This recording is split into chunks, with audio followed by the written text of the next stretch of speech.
పేదవాడి పక్షాన నిలబడతాం, ప్రజా గొంతుకై నినదిస్తాం. వాయిస్ ఆఫ్ వాయిస్లెస్, తెలుగువారి మనస్సాక్షి సాక్షి టీవీ. సాక్షి టీవీ ప్రసారాల కోసం మీ స్థానిక కేబుల్ ఆపరేటర్ను వెంటనే సంప్రదించండి. వైఎస్ఆర్సీపీ నుంచి గెలిచి కూటమిలోకి ఫిరాయించిన జీవీఎంసీ కార్పొరేటర్లకు గట్టి ఎదురుదెబ్బ తగిలింది. వారం రోజుల్లో సమాధానం చెప్పాలని కలెక్టర్ వారికి నోటీసులు జారీ చేశారు. మేయర్ ఎన్నికల్లో వైఎస్ఆర్సీపీ నిర్ణయానికి వ్యతిరేకంగా 27 మంది ఓటు వేశారు. వీరిపై అనర్హత వేటు వేయాలని కలెక్టర్కు వైఎస్ఆర్సీపీ నేతలు ఫిర్యాదు చేశారు. నిర్ణయం తీసుకోవడంలో జాప్యం జరుగుతూ ఉండడంతో నేతలు హైకోర్టును ఆశ్రయించారు. పార్టీ ఫిరాయించిన కార్పొరేటర్లపై అనర్హత వేటు పడడం ఖాయమంటున్న వైఎస్ఆర్సీపీ రాష్ట్ర ప్రధాన కార్యదర్శి తైనాల విజయ్ కుమార్తో మా కరస్పాండెంట్ నాయుడు మరిన్ని వివరాలు అందిస్తారు. వైఎస్ఆర్సీపీ నుంచి పార్టీ ఫిరాయించిన కార్పొరేటర్లకు గట్టి ఎదురుదెబ్బ తగిలింది. కలెక్టర్ వారందరికీ కూడా నోటీసులు జారీ చేశారు. వారం రోజుల్లో సమాధానం చెప్పాలని ఆ నోటీసుల్లో పేర్కొన్నారు. ఈ నోటీసులకు సంబంధించి మరిన్ని విషయాలు మనతో మాట్లాడడానికి వైఎస్ఆర్సీపీ రాష్ట్ర ప్రధాన కార్యదర్శి తైనాల విజయ్ కుమార్ గారు. నో కాన్ఫిడెన్స్ మోషన్ ఎన్నిక ఏప్రిల్ 19న జరిగితే దానికి నేను విప్ ఇష్యూ చేశాను 20 మొత్తం అందరు కార్పొరేటర్లకి. అందులో 27 మంది పార్టీ ఆదేశాన్ని ధిక్కరించారు, వైలేట్ చేశారు. దీని మీద ప్రిసైడింగ్ ఆఫీసర్ కలెక్టర్ గారికి మేము పిటిషన్ ఇవ్వడం జరిగింది పార్టీ తరఫున. వారు దాన్ని ఆ పిటిషన్ని తీసుకున్న తర్వాత ఎటువంటి చర్యలు తీసుకోలేదు. ఎన్నిక అయిపోవడం, మేయర్ గారిని దించేయడం, నో కాన్ఫిడెన్స్ మోషన్లో జీవో 70 ఇష్యూ చేసేయడం, ఇవన్నీ జరిగిపోయినాయి. నేను కలెక్టర్ గారిని కలిశాను. అయ్యా మీరు జరిగిన తాలూకు బిజినెస్ ఆ వ్యవహారం తాలూకా కాపీ, సర్టిఫికేట్ కాపీ ఇవ్వండి కలెక్టర్ గారు.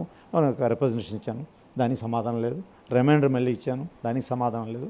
సో నేను ఇచ్చిన పిటిషన్ కూడా డిస్పోజ్ చేయలేదు, ఆర్డర్ చెప్పలేదు.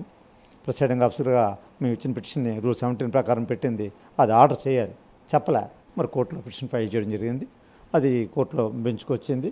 రాగానే కలెక్టర్ గారు ఇప్పుడు నోటీసులు ఇష్యూ చేయడం స్టార్ట్ చేశారు. కోర్టు కూడా ఆర్డర్ వేసింది ఈరోజే మార్నింగు. రూల్ 17 ప్రకారం ఏదైతే ఈ పిటిషన్ ఉందో ఇమీడియట్గా దాన్ని నోటీసులు ఇష్యూ చేసి సమాధానం తీసుకొని డిస్పోజ్ చేయాలి. దాని కలెక్టర్ గారి తరఫున జీవీఎంసీ కూడా ఆన్సర్ చేయడం జరిగింది హైకోర్టుకి.